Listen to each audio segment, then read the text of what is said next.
This is Talk Business and Politics with Roby Brock. Welcome to the program. I'm Roby Brock, joined now by John Brummett, columnist with the Arkansas Democrat-Gazette. Good to see you, sir. Happy MLK Day. And to you. Good to be with you again. Let us begin with President Joe Biden has a classified document problem, John. We saw this with Donald Trump a few months ago. It is some different circumstances, but the narrative is going to write itself the same way. Tell me what your take is on how this is similar and how this is different. Well, it's different in that the Biden situation substantively seems to be a discovery that surprised people, and it was owned up to, self-reported. They turned themselves in, albeit they kept quiet about it for a short time with apparent political purposes to avoid any disclosures right before the big midterms. So that's quite bad. But the situations, and there's no need. Somebody said, when are they going to do the raid on Biden's house? I said, you don't have to do a raid when you turn yourself in. The situations are quite different substantively, but that, I think you know this, Roby, you're expecting me to get to this point. Politically, there's no difference. This basically destroys the issue for Democrats against Trump, for his behavior, for his running off with his classified documents and hiding them and resisting subpoena and being under investigation. I don't know how the Justice Department would charge Trump and not Biden. And I don't know how any political advantage accrues anymore to Democrats by bringing up Trump when Biden has essentially done, in the broad national perceptive sense, much the same thing. So it's somewhere close to a political disaster for the Democrats, I think. And it also is just harmful to the country. I mean, can we do anything right? Can either party do anything right? Can either of these choices we're going to have possibly for our next president be any more ridiculous? And what in the hell are we doing that people are walking out of the White House or getting sent out of the White House, things labeled top secret? What can we do anything in this country? Can our politics serve us competently? All of this is just it's just quite distressing on all fronts, seems to me. Let's turn our attention to Arkansas. We have our first week of Governor Sarah Sanders in her new role as the state's chief executive.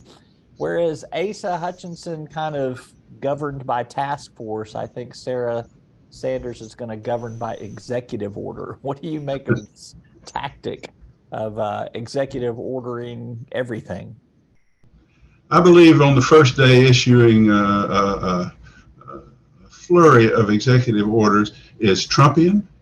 You remember on his first day in 2016, after he had what he professed to be the biggest crowd ever for an inaugural, he sat at this little desk and with his big signature, he issued a bunch of executive orders. It's in the playbook now. It's a way to transition. It's in sort of a transitional state between your talking points as a candidate and then delivering on those with these executive orders, which all you got to do is sign something. And you can say, look what I've done.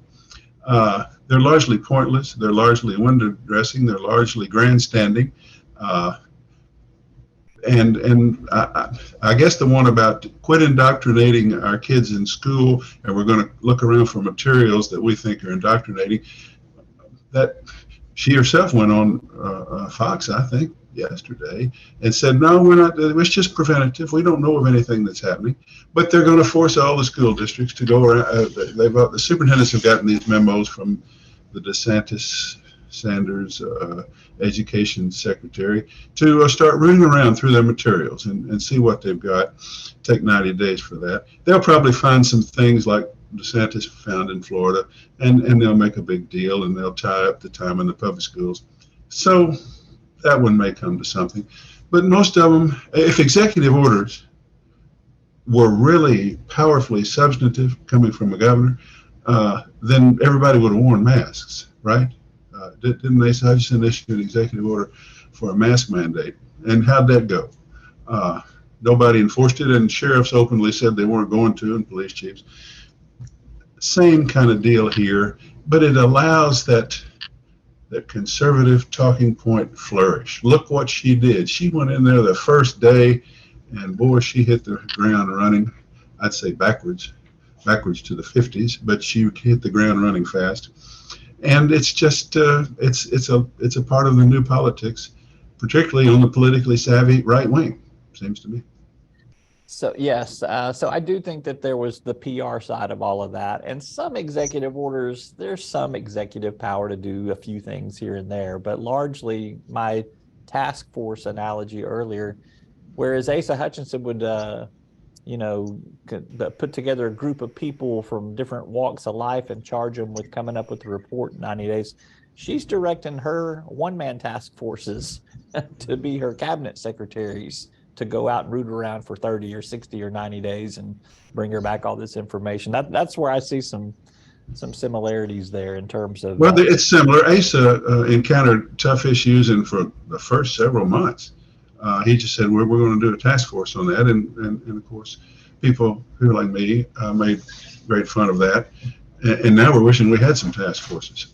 And she's abolished all of his COVID advisory groups, which is the one executive order that doesn't bother me much. I mean, she's entitled, if she doesn't want to have to deal with advisors to her predecessor, she shouldn't have to. And, they weren't doing anything really significant right now anyway.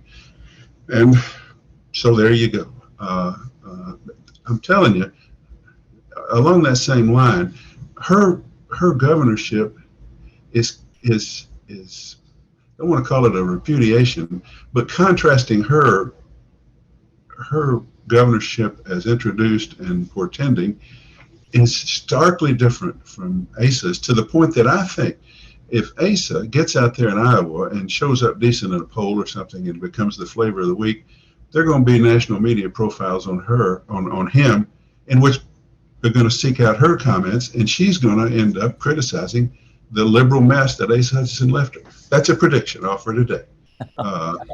And that's going to be just a rich, rich moment in Arkansas and Republican political history, it seems to me. But she's going to say, how's he going to clean up after Joe Biden? And I'm having to clean up after him down here. All he wanted to do in Arkansas was please the liberals. I know that's on the tip of her tongue.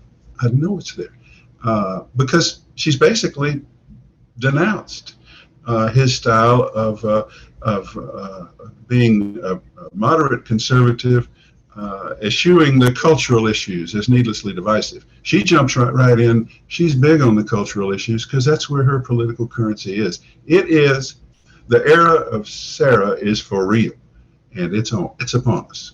All right. The legislature convened last week as well, and she's given them the task. She wants an omnibus education bill, an omnibus criminal justice reform bill. Why does she want them to be omnibus, which is all inclusive? She wants the whole package in one great big bill. The over under on the education bill is 500 pages, I'm told by legislators. 250 on the criminal justice bill for the page count.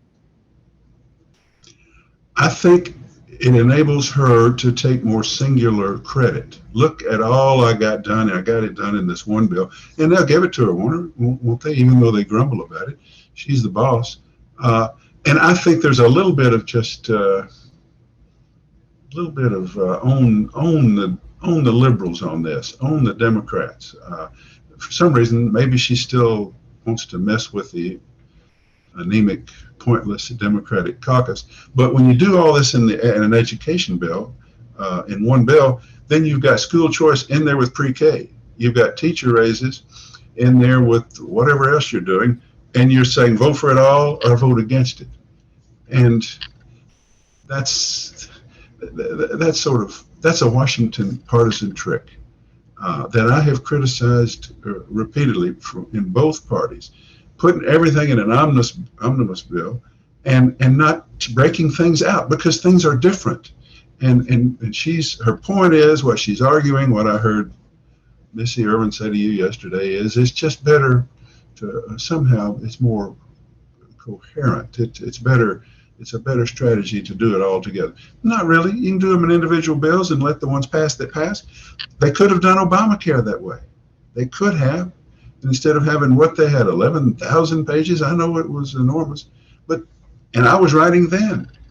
Quit getting strung out on reform itself because of elements of reform. Break it out and pass them. Pass bills on specific things, and then take stock of what you've got comprehensively after you've done that. But that's not the way they do it in Washington. That's not the way they do it in current hyper-partisan politics. And Sarah is bringing that to Arkansas big time. This is all about what she can do in conservative Republican messaging, and then how she can go on Fox News rather than anything in Arkansas and talk about it on Sunday. That's where we are, and she got to go on Fox News. That's where everybody gets their news in Arkansas anymore. Sorry, getting a little worked up, but that's the omnibus bill. I mean, the only thing I've ever been able to say about the Arkansas legislature is that they'll take up an individual subject bill, and I've so long for Congress that will take up an individual subject bill. But now we seem to be modern now with our trickery and our partisan maneuvers and our centralization of power into one woman's one bill. That's the way it's got to be on education in Arkansas. Again, the era of Sarah is upon us in a big way. I've got a different political take on that. I don't think the Democrats are in the calculus at all on this. I think there's some Republicans that have some pushback in a couple of small areas. There'll be some that don't want to do the pre-K expansion. There'll be some that don't want to spend as much money on teacher pay increases as might get out there. They might want more, and they're not going to get what they want. I think some of them are going to be resistant to school choice, particularly in some of those rural districts. By putting it all in one omnibus bill, she only has to have one knife fight with the legislature, whereas if she breaks them out into all those bills you're talking about, there could be 15 knife fights. And someone's going to get cut when there's 15 knife fights. Yeah, that's a very good point. I think it's just she wants one big fight on this, and if you like 90% of what's in there, you're probably going to vote for it. So. Yeah, I tend to still cling to some notion that Democrats might have something to do with something in Arkansas, and I've got to get over that. Everything is now within the Republican Party, and a lot of these rural conservative Republicans are in districts where the superintendent is against the school choice. Yes, and pre-K is kind of a progressive notion, and all of that's. I think you're absolutely right, and thank you. It doesn't change my point if it's the problem is within the Republican caucus or they're trying to trick the Democrats. Basically, it's undemocratic and it's unlegislative because you don't get to decide legislators. I'll propose. I'm supposed to propose as governor, she's saying, and they're supposed to dispose, but you don't get to dispose individually. You don't get to decide on individual elements. Take it or leave it. It's arrogant, it's centralized, it is a great seizing of power. The reason they should be considered individually is because human beings have different views on them, element by element. But we're not going to consider that. So it goes. Sarah's in the catbird seat, and she's in her honeymoon period. She's capitalizing on that. That's my take. So, all right. He's John Brummett, columnist with the Arkansas Democrat. Is that always good to get your take every week? And for me to get yours. Thanks. Very good. You're welcome. All right. Take care. Bye.